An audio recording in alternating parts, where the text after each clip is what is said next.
Assalamualaikum warahmatullahi wabarakatuh. PowerPoint presentasi ini dibuat guna memenuhi salah satu tugas mata kuliah ketahanan pangan dengan dosen pengampu Ibu Fevi Nurdiana Wijayanti, SPMP.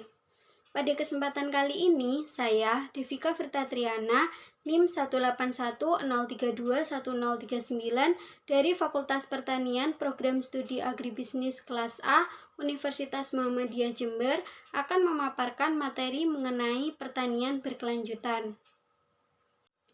Menurut Kasumbaga Untung tahun 1997, pertanian berkelanjutan adalah pemanfaatan sumber daya yang dapat diperbarui dan tidak dapat diperbarui untuk proses produksi pertanian dengan menekan dampak negatif seminimal mungkin terhadap lingkungan. Ciri-ciri pertanian berkelanjutan. Yang pertama, secara ekonomi sangat menguntungkan dan dapat dipertanggungjawabkan. Yang kedua, berwawasan ekologi, di mana sistem yang mempunyai ketahanan tinggi terhadap tekanan dan gangguan.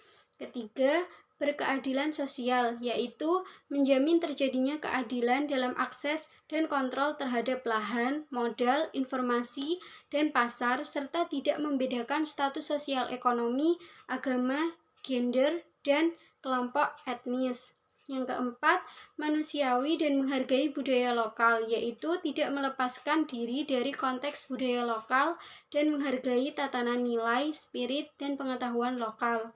Serta yang terakhir, mampu beradaptasi terhadap kondisi atau perubahan, seperti pertumbuhan populasi, tantangan baru, dan perubahan konstelasi pasar.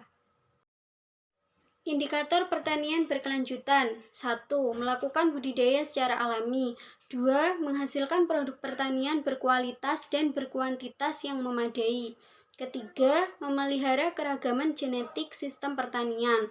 4. Memelihara dan meningkatkan kesuburan tanah dalam jangka panjang. 5. Meningkatkan siklus hidup biologi dalam ekosistem pertanian. Dan yang terakhir, menghindari segala bentuk cemaran yang diakibatkan penerapan teknik pertanian. Konsep pertanian berkelanjutan bertumpu pada 3 pilar, yaitu ekonomi, sosial, dan ekologi. Sedangkan konsep pembangunan berkelanjutan berorientasi pada 3 dimensi keberlanjutan, yang meliputi 1. Kehidupan sosial manusia.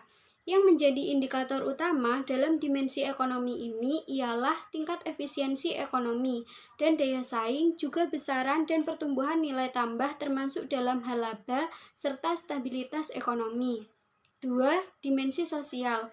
Hal ini berkaitan dengan kebutuhan masyarakat akan kesejahteraan sosial yang tercermin oleh kehidupan sosial yang harmonis, yaitu terjadinya konflik sosial, preservasi keragaman budaya, serta modal sosio-kebudayaan, termasuk dalam hal perlindungan terhadap suku minoritas.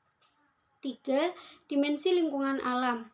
Dalam hal ini mencangkup terpeliharanya keragaman hayati dan daya lentur biologis atau sumber daya genetik, sumber daya air, dan agroiklim, sumber daya tanah, serta kesehatan dan kenyamanan lingkungan.